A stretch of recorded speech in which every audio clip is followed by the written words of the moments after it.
انسان اور خطا لازمی ہے، اگر معاف کرنا نہ سیکھا تو ہم خود ہی دکھی ہو کے رہ جائیں۔ لوگوں کے زخم بھلا دو، اللہ پہ ڈال دو، اللہ صلہ دے گا، زندگی پرسکون ہو جائے گی۔ دیکھو ہم اپنے یہ کرتے پر داغ نہیں لگنے دیتے، اپنے بس سے داغ۔ کھانا کھانے بیٹھو، نیپکن، یہ دیکھو ابھی نیپکن پڑے ہوئے ہیں، رکھو اگو رکھو، توڑے چولے تو کوئی سالن نہ ڈھے پڑے، ٹھیک، یہ تو پھر بھی دھل جائے گا، لیکن یہاں داغ لگا کبھی نفرت کا، کبھی غصے کا، کبھی انتقام کا، کبھی حسد کا، کبھی بغض کا، کبھی کینے کا۔ انسان سب سے زیادہ اپنی ذات سے محبت کرتا ہے۔ یہ معمولی سے کپڑے کو داغ سے بچاتے ہو، جو سب سے قیمتی چیز ہے دل، جو بادشاہ ہے، اسے بھی تو صاف ستھرا رکھو۔ جیسے ہم لاکھ زور لگا لیں، ہم کپڑے کو میل سے نہیں بچا سکتے، لاکھ زور لگا لو، لوگوں کے منفی رویے آپ کو توڑے بغیر نہیں چھوڑیں گے۔ لہذا کیا کرو؟ نبی والا معاف کرو، معاف کرو، دل کو صاف کرو، دل کو صاف کرو، دل کو صاف کرو، صبر کرو، معاف کرو۔ صبح و شام اس دل میں کسی کی نفرت نہ آنے دینا، کسی کے لیے بغض نہ آنے دینا، کسی کا کھوٹ نہ آنے دینا، کسی سے کینہ، غش، سارے الفاظ کو اپنے اندر سمیٹے ہوئے۔ اور میرے نبی کی عجیب بات، لے احد، لے احد، لے احد، کسی بھی انسان، مسلمان نہیں کہا، مومن نہیں کہا، نیک آدمی، نیک عورت نہیں، کسی بھی انسان، لے احدن۔ آج لے احد 7 ارب انسانوں پہ بولا جا رہا ہے۔ میرے نبی فرما رہے ہیں، میرے بیٹے، دنیا کے تمام انسانوں سے دل صاف رکھنا، کیا ہوگا؟ چاہیے تو جنت میں میرا ساتھی بن جائے۔ تو بھائیو بہنوں، ایمان کو مکمل کرنا ہے تو صبر کرنا سیکھو، معاف کرنا سیکھو، چپ رہنا سیکھو۔ ساز خاموش ہے، فریاد سے معمور ہے۔ جواب دینا تو کیا مسئلہ ہے، طاقت چپ رہنے پہ لگتی۔ کوئی ابھر جائے، بیٹا ابھر جائے، بیوی ابھر جائے، خامد ابھر جائے، چپ ہو جاؤ، گزار دو اس طوفان۔ واپسی میں ایمان کی وہ اللہ حلاوت مٹھاس دے گا، ساری زندگی محسوس کرتے پھرو۔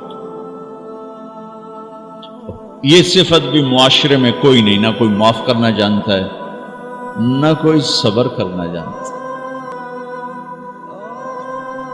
اللہ تعالیٰ نے سورہ یوسف جیسی کہانی اور کوئی نہیں سنائی۔ خود اللہ نے کہا، نحن نقص علیک احسن القصص۔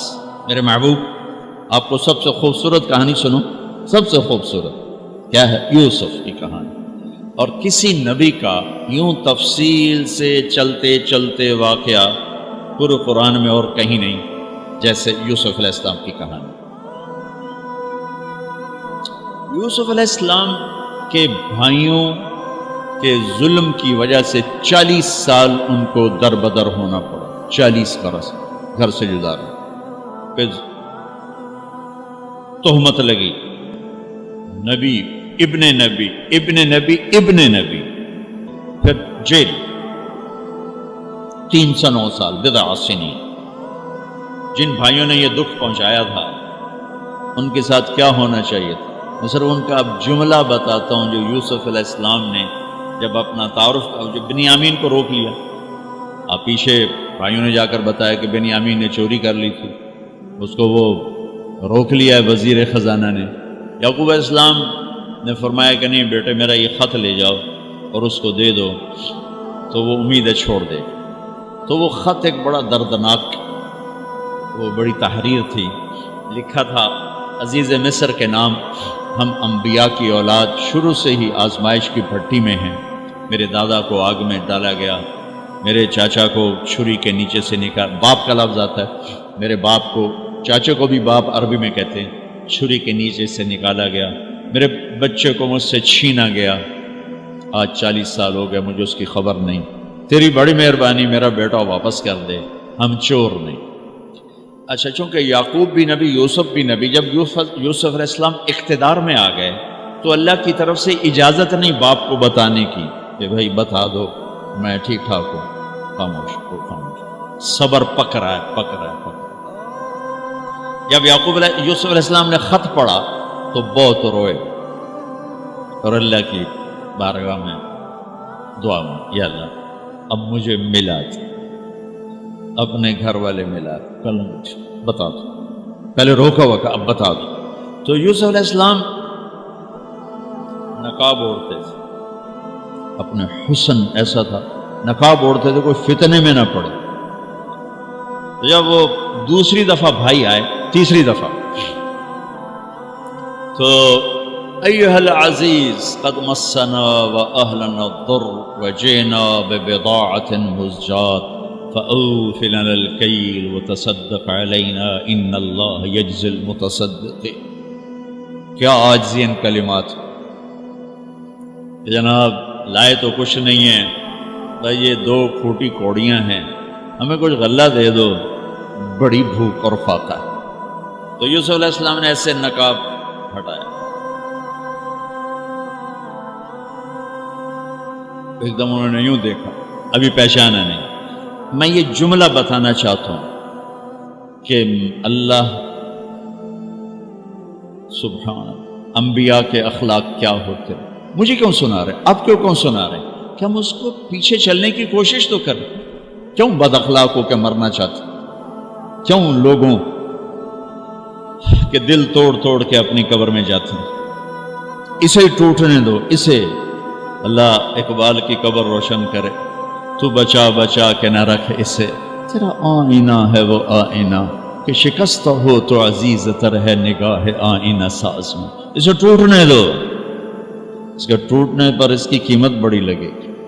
اس سے وہ فریادیں نکلیں گی جو عرش کو ہلا دی. جو ساز سے نکلی ہے وہ دھن سب نے سنی ہے، جو تار پہ بیتی ہے وہ کس دل کو پتا ہے. اس سے وہ نغمے نکلیں گے کہ اللہ کے عرش کو ہلا دیں گے. اپنے آپ کو توڑ دو، دوسرے کو مت ٹوٹنے دو. اپنے آپ کو توڑ دو، اپنے آپ کو توڑ دو کہ کائنات کا اٹل قانون ہے، ٹوٹ کے چیز بنتی. یہ کتنی دفعہ یہ توڑا گیا، پھر اسے جوڑا گیا، پھر یہ روڈ بنا ہے. یہ کپڑا کتنی دفعہ کٹا پٹا اور پھر جا کر زیب تن ہوا ہے. هل علمتم ما فعلتم بيوسف وأخيه إذ أنتم جاهلون. یہاں جو انہوں نے کیا تھا اس کے مطابق جملہ ہے قد علمتم ما ظلمتم بيوسف وأخيه إذ أنتم عامدون. ہمیں دونوں کا فرق بتاتا. یوسف علیہ السلام کو کہنا چاہیے تھا آئے ہو نا ذلیل ہوتے میرے اگوں، لگ گیا نا پتا تو انہوں. تم نے جو میرے ساتھ ظلم و ستم جو تم نے میرے اوپر ڈھائے اور جان بوجھ کے تم نے مجھے گھر سے بے گھر کیا، آج اس کا مزہ چکھ رہے ہو کہ نہیں چکھ رہے ہو. یہ کہنا تھا قد علمتم، تمہیں سارا پتا تھا.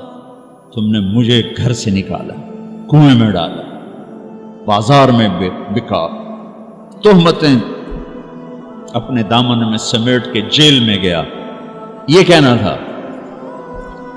واہ واہ یوسف علیہ السلام پہ قربان جاؤ. هل علمتم ما فعلتم بیوسف واخیہ اذ انتم جاہلون. مجرم کی طرف سے صفائیاں پیش کر رہے ہیں مدعی. آپ بے خبری میں حل وہاں بولا جاتا ہے کہ مجھے پتا ہے کہ جو بات میں عثمان کو کہنے لگا ہوں اس سے معلوم نہیں. اردو میں ہم کہتے ہیں عثمان تمہیں پتا چلا، ابو بکر تمہیں پتا چلا. یہ ہے ہمارا محاورہ. تو عربی میں حل. میرے بھائیو آپ کو پتا نہیں چلا تھا بے خبری میں ما فعلتم. فعلا عربی زبان کا سب سے کمزور لفظ ہے. تھوڑا